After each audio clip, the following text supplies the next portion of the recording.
Good morning বন্ধুরা। তো আমি সকাল সকাল চলে এসেছি আজকে একটা মিষ্টি কুমড়া নিয়ে। তো দেখতে পাচ্ছেন এখানে মিষ্টি কুমড়োটাকে দুফালা করে রেখেছি। আর এখান থেকে আমি অর্ধেকটা রান্না করব আর অর্ধেকটা রেখে দিব। তো দেখতে পাচ্ছেন এখানে আমি ৪ ফালা করে নিয়েছি আর প্রত্যেকটাকে বীজ ছাড়িয়ে আমি খোসা ছাড়িয়ে রেখে দিয়েছি। তো এখন আমি এটাকে বটি আকারে কেটে নিব ছোট ছোট টুকরো করে। তো দেখুন এখানে কিন্তু আমি কাটতে শুরু করে দিয়েছি। তো এগুলো আমি ছোট ছোট টুকরো টুকরো করে কেটে নিব। তো এই মিষ্টি কুমড়ো দিয়ে আজকে একটা স্পেশাল রেসিপি তৈরি হতে যাচ্ছে। তো অবশ্যই বন্ধুরা সঙ্গে থেকে সাথে থেকে পুরো ভিডিওটা দেখবেন স্কিপ না করেই। আর লাইক কমেন্ট শেয়ার করতে ভুলবেন না। আর যারা নতুন বন্ধুরা আছেন তারা অবশ্যই সাবস্ক্রাইব করে বেল আইকনটিকে ক্লিক করে রাখবেন, তাহলে যে কোনো নতুন ভিডিও আসা মাত্রই যেন আপনাদের কাছে পৌঁছে যেতে পারে। তো অবশ্যই আমার সমস্ত বন্ধুদেরকে বলবো, যে নতুন পুরনো সমস্ত বন্ধুদেরকেই বলবো অবশ্যই পাশে থেকে আমাকে সহযোগিতা করতে, যেন আপনাদের সঙ্গে আমি তালে তাল মিলিয়ে এগিয়ে যেতে পারি অনেকটা পথ। তো অবশ্যই আপনারা পাশে থাকবেন, পুরো ভিডিওটা দেখতে থাকুন। তো এই মিষ্টি কুমড়ো দিয়ে কিন্তু একটা সুন্দর সুস্বাদু রেসিপি তৈরি হতে যাচ্ছে। তো শুধু এই মিষ্টি কুমড়ো নয়, এই মিষ্টি কুমড়োর সঙ্গে আমি যে চিংড়ি আছে, তো এই চিংড়ি দিয়ে এই মিষ্টি কুমড়ো করবো আজকে। তো অবশ্যই স্কিপ না করে পুরো ভিডিওটা আপনারা দেখতে থাকুন আমি কিভাবে রেসিপিটা তৈরি করি। আর অবশ্যই কমেন্ট করতে ভুলবেন না, যে রেসিপিটা কেমন হয়েছে অবশ্যই সেটা কমেন্টে জানাবেন ভিডিও দেখার শেষে। তো এই রেসিপিটা কেমন হয়েছে সেটা জানিয়ে দেবেন। তো বন্ধুরা দেখুন এখানে যে কুমড়োগুলো আছে সমস্ত কুমড়োগুলোকে কিন্তু আমি পিস পিস করে কেটে নিয়েছি বটি আকারে। তো এগুলোকে এখন আমি ধুয়ে নেব। প্রথমত আমার আগেই ধুয়ে নেওয়া উচিত ছিল, তো আমি নানান কারণে একটা ধুয়ে নিতে পারিনি। তো অবশ্যই আমি এগুলো এখন ধুয়ে নেব। তো ধুয়ে আমি জল নিয়ে একদম ঝরিয়ে রেখে দেবো তুলে। তো এখানে আমি আজকে রান্না করব পেঁয়াজ দিয়ে। তো এখানে একটা গোটা বড় পেঁয়াজ নিয়েছি আমি, আর এখানে নিয়েছি লঙ্কা। তো বন্ধুরা অবশ্যই লঙ্কা যে চিড়ে নেওয়ার সময় পেছনটা কেটে নেবেন, তাহলে দেখবেন যে লঙ্কাটা ফুটবে না। তো অনেক সময় কি হয়, আমরা হয়তো এমনি চিড়ে নেই লঙ্কাগুলো, তো তারপরে কিন্তু তেলে দিলে কিন্তু এটা ফুটতে শুরু করে, গায়ের মধ্যে ছিটকে আসে। তো অবশ্যই আপনারা চেষ্টা করবেন পেছনটা কেটে নিতে। তো দেখুন এখানে চিংড়িগুলো দেখা যাচ্ছে। তো এখানে চিংড়ি দিয়ে মিষ্টি কুমড়ো হবে আজকে।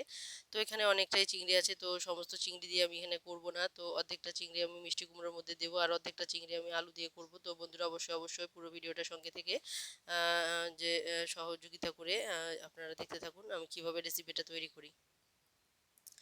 তো দেখতে পাচ্ছেন বন্ধুরা এখানে কিন্তু যে পেঁয়াজগুলো আছে সেগুলোকে আমি কুচি করে কেটে নিচ্ছি পাতলা করে। তো এখানে কিন্তু পাতলা করে কেটে নিলে কি হবে, এটা ভাজাটা খুব সুন্দর হবে। তো দেখুন এখানে কিন্তু সমস্ত যে গোটা পেঁয়াজটা আছে, তো গোটা পেঁয়াজটাকে আমি কিন্তু কেটে নিলাম। আর যে এখানে যে লঙ্কাগুলো আছে সেগুলো আমি চিড়ে নিয়েছি।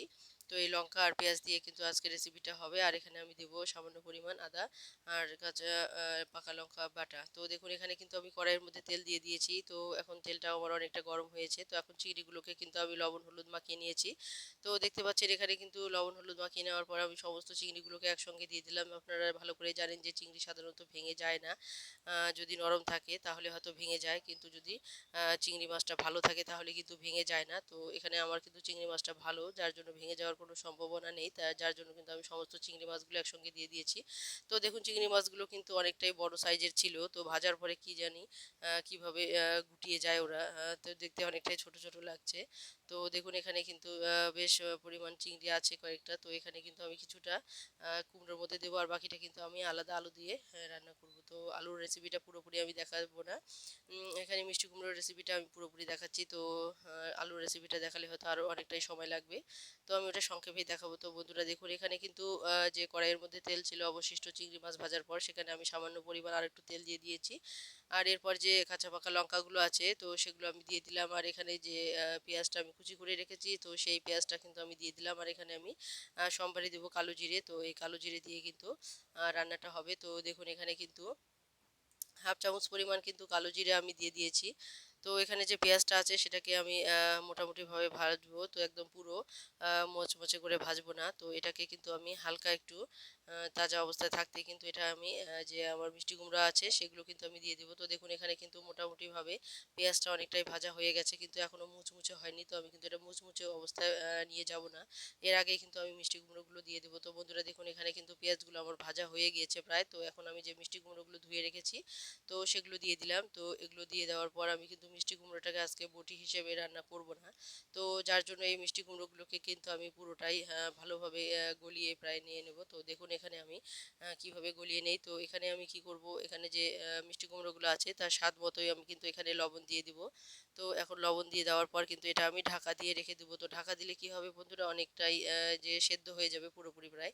তো দেখুন এখানে কিন্তু স্বাদ মতো লবণ দিয়ে দিয়েছি। তো আমার যতটুকু লাগবে ঠিক ততটুকু দিয়ে দিয়েছি, আর বাকিটা কিন্তু রেখে দিলাম। তো এতটাও আমার লাগবে না, কারণ এটা একদম শুকনো অবস্থায় নিয়ে আসবো। তো যার জন্য বেশি লবণ দিলে কিন্তু লবণটা একদম চড়া হয়ে যাবে। তো দেখুন এখানে কিন্তু ঢেকে দেওয়ার পর আমি এসেছি, তো ৫-৭ মিনিট মতো ঢেকে দেওয়া ছিল। তো যে জল বেরিয়েছিল তাতে কিন্তু পুরোপুরি সেদ্ধ হয়ে গিয়েছে। তো দেখতে পাচ্ছেন এখানে কিন্তু মিষ্টি কুমড়োগুলো প্রায় গলে এসেছে। এরপরে যেখানে যে আমি মশলাগুলো দেবো সেগুলো রেডি করে রেখে দিয়েছি। তো এখানে কিন্তু আদা বাটা নিয়েছি আমি, আদা আর যে পাকা লঙ্কা আমি বেটেছি সেখানে ১.৫ চামচের মতো নিয়েছি, আর 1/2 চামচ করে আমি শুকনো লঙ্কার গুঁড়ো আর নিয়েছি জিরে গুঁড়ো, আর নিয়েছি হলুদ গুঁড়ো। তো এখানে কিন্তু আমি দিয়ে দিলাম। তো এখানে কিন্তু আমি জল দেবো না, কারণ এটা অনেকটাই সিদ্ধ হয়ে গেছে। তো এখন আর জল দেওয়ার কোনো প্রয়োজন নেই। তো এখানে হালকা বাটিতে লেগেছিল জন্য আমি সামান্য পরিমাণ ১ চামচ ১.৫ চামচের মতো জল কিন্তু এখানে দিয়ে দিলাম, কারণ যে মশলাটা লেগেছিল বাটিতে, যার জন্য আমি এখানে জলটা কিন্তু দিয়ে দিলাম। তো এখানে কিন্তু জল দেওয়ার কোনো প্রয়োজন ছিল না, শুকনো অবস্থাতেও দেওয়া যেত মশলাগুলো। তো এটা কিন্তু আমি একটু নাড়াচাড়া করে ভালোভাবে ভেজে নেওয়ার পর কিন্তু এখানে আমি জল দিয়ে দেবো। তো দেখতে পাচ্ছেন এখানে কিন্তু মশলাগুলো দিয়েছি। তো মশলাটাও কিন্তু ভালোভাবে ভাজা করার প্রয়োজন আছে, যার জন্য কিন্তু আমি এটা ৫-৭ মিনিটের মতো ভেজে নিয়েছি। তো দেখুন এখানে ভাজা হওয়ার পর কিন্তু অনেকটা এরকম হয়েছে। তো দেখতে পাচ্ছেন এখানে, তো এখন কিন্তু এখানে পুরোপুরি প্রায় মিশে গিয়েছে। তো এখানে কিন্তু আমি এখন ১.৫ বাটির মতো এখানে জল দিয়ে দিব। তো জল দেওয়ার কারণ হচ্ছে যে কোনো সবজিতেই যদি আপনারা জল দেন, তো সেটা জল একটু বেশি করে দিবেন, কারণ জল দিয়ে জাল করার পর যে সবজিটা হবে সেই রেসিপিটা কিন্তু অসাধারণ খেতে হয়, কারণ এর যে জলটা আছে, জলটা যতটা ফুটবে ততটা কিন্তু এর স্বাদ কিন্তু বেড়ে যাবে। তো বন্ধুরা দেখুন এখানে কিন্তু জলটা আমার ফুটে উঠেছে টকবক করে। তো এখানে যে আমার চিংড়ি মাছগুলো আছে, তো চিংড়ি মাছগুলোর আমি কিন্তু অর্ধেকটা দিয়ে দিব। তো দেখতে পাচ্ছেন এখানে, তো এখানে যেহেতু আমার জলগুলো ফুটে উঠেছে, এখন চিংড়ি মাছগুলো দেওয়া যেতেই পারে। তো এমনি শুকনো অবস্থাতেও চিংড়ি মাছগুলো দেওয়া যেত, কিন্তু চিংড়ি মাছগুলো শুকনো অবস্থায় দিলে হয়তো সেরকম ঘ্রাণ হয়তো রেসিপিটার মধ্যে লাগতো না। কিন্তু এটা যে জল দেওয়ার পর যে আমি দিয়েছি চিংড়ি মাছ, এতে করে কিন্তু কি হয়েছে, সমস্ত ঘ্রাণটাই কিন্তু চিংড়ি মাছের যে ঘ্রাণটা আছে সেটা কিন্তু কুমড়োটার মধ্যে ভালোভাবে মিশে যাবে, আর এটা কিন্তু খেতেও খুবই সুস্বাদু হবে। তো বন্ধুরা দেখুন এখানে কিন্তু যে চিংড়িগুলো আছে সেগুলো কিন্তু আমি দিয়ে দিয়েছি অর্ধেকটা পরিমাণ প্রায়। তো এখানে কিন্তু আমি নাড়াচাড়া করে এটা একদম পুরোপুরি শুকিয়ে নেব। তো শুকিয়ে নেওয়ার পর নামিয়ে রাখবো। তো বন্ধুরা অবশ্যই কমেন্টে জানাতে ভুলবেন না যে এই রেসিপিটা আপনাদের কেমন লেগেছে। যদি ভালো লেগে থাকে তো অবশ্যই কমেন্টে জানাবেন, আর যদি কোথাও ভুল ত্রুটি হয়ে থাকে তো অবশ্যই সেটাও কমেন্টে জানাতে ভুলবেন না।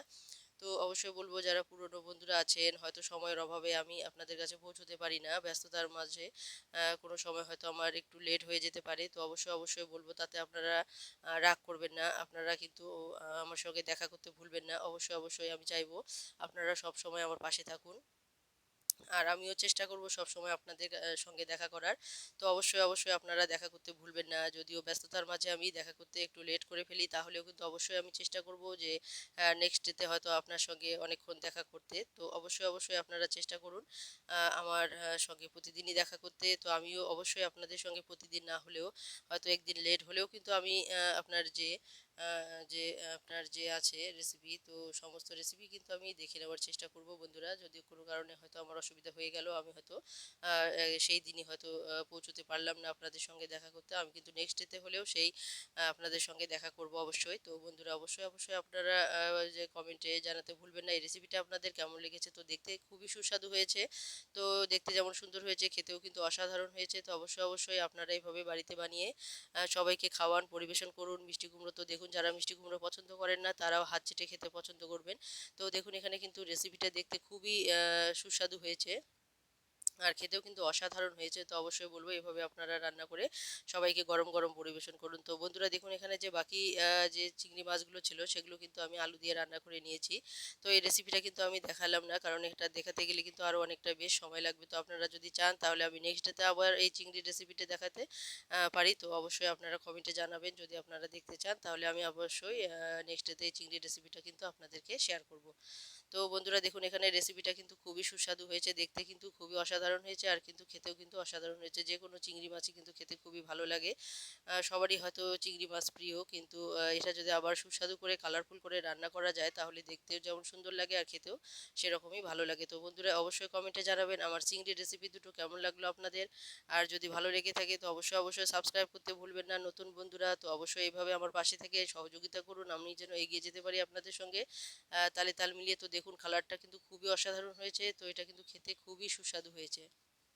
তো বন্ধুরা অবশ্যই আপনারা কমেন্টে জানাবেন যদি এই আলু দিয়ে চিংড়ি মাছের রেসিপিটা দেখতে চান, তাহলে অবশ্যই কিন্তু নেক্সট ডেতে আমি এই রেসিপিটা দেখাবো। তো পুরো ভিডিওটা আপনাদের কেমন লাগলো বন্ধুরা অবশ্যই কমেন্টে জানাতে ভুলবেন না। আর যারা পুরনো বন্ধুরা আছেন তারা রাগ করবেন না যদি আমি যে লেট করে আপনাদের কাছে পৌঁছাই, তাহলেও আপনাদের কাছে অবশ্যই পৌঁছাবো। আর আপনারাও কিন্তু আমার সঙ্গে দেখা করতে ভুলবেন না। তো জানেনই ইউটিউবের ব্যাপার, তো সমস্যা হতেই পারে, তো সবসময় হয়তো আপনাদেরকে বলতেও পারি না যে দেখা করার জন্য। তো অবশ্যই দেখা করতে ভুলবেন না, অবশ্যই দেখা করবেন। তো দেখুন এখানে কিন্তু দুটো রেসিপি কিন্তু অসাধারণ হয়েছে দেখতে, আর খেতেও কিন্তু বহুত সুস্বাদু হয়েছে, খুবই সুস্বাদু হয়েছে। তো অবশ্যই বলবো আপনারা এইভাবে রান্না করুন, বাড়িতে সবাইকে খাওয়ান আর সবাইকে খুশি রাখুন আর নিজেরাও সুস্থ থাকুন, ভালো থাকুন। পুরো ভিডিওটা দেখার জন্য অসংখ্য ধন্যবাদ।